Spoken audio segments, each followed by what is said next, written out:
What you have here is people paying for the initiation of a pregnancy, the carrying of a child, and then squabbling over who owns the baby. Well, that is against the 13th Amendment in this country. Nobody owns, in the financial sense, any of their children. They have legal guardianship over them.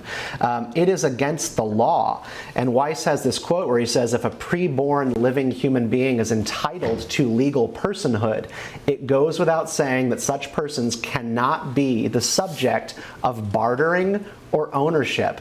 And I think that that's right. So this is a real shot over the bow for the surrogacy issue that I think we really need to actually see play out.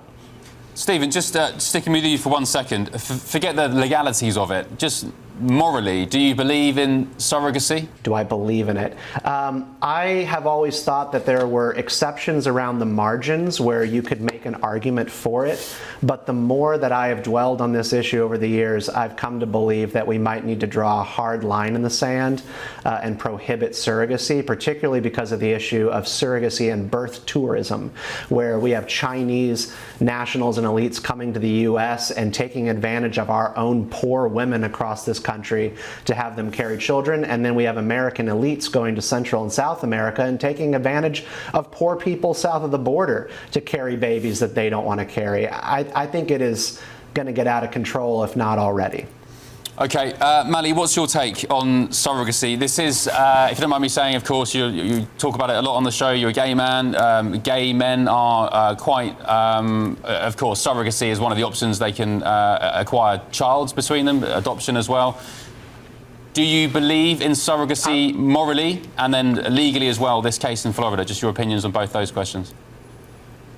Sure. With the slight caveat, I wouldn't say talk a lot about being gay. I've mentioned it before. Well, but openly. On the legal issue, it is a bit of a difficult question because different states have different regulations and rules when it comes to surrogacy, and typically the law benefits the genetic parents, but that can get incredibly dicey of what that actually means when you have a woman could be giving her eggs to another woman to carry, and then you have the man's sperm. So you have multiple different people who could claim parenthood genetically and biologically, and then you could potentially have a whole other couple getting the child and raising the child. Look, I think surrogacy is something that should be available to families as an option. We talk about gay people who use surrogacy, but there are also women who they might not be able to carry a child, but they can use their eggs to have another woman carry the child, and that's the only way biologically they could have a child.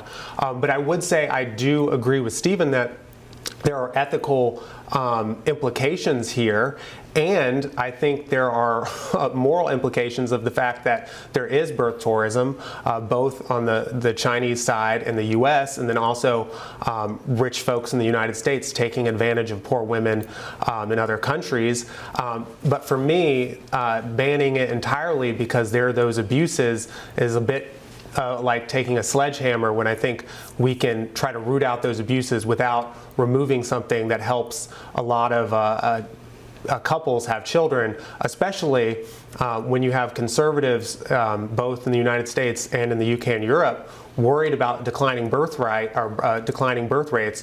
You might not want to take away one of the ways that people can have children biologically.